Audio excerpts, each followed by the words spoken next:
দাদা তুমি তাহলে এই ঘরটাতে থাকো? হ্যাঁ, এই ঘরটাতে থাকি। রাত্রে জিকির টিকির করো?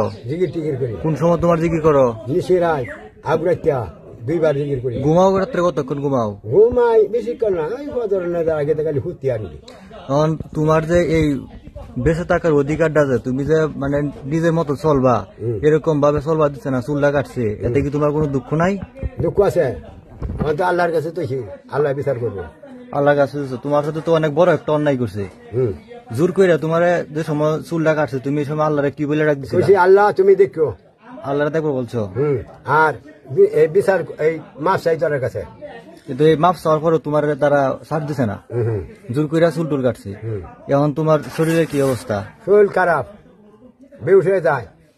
এখন এই পেটও বেদনা আছে না, আজকে 7 দিন 8 দিন। হ্যাঁ, অহন শরীর বেহুশ হয়ে যায়। এখন এই যে কয়েকদিন যা এখন টেঙ্গিয়ার আছে তব্দ হয়েছেন গা।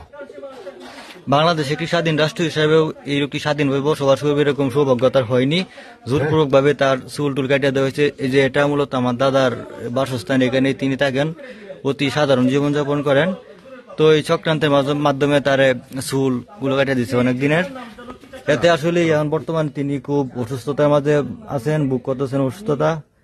সবার কাছে দোয়া চাই, দাদার জন্য দোয়া করবেন। দাদা সবার কাছে দোয়া চান আপনি নিজে?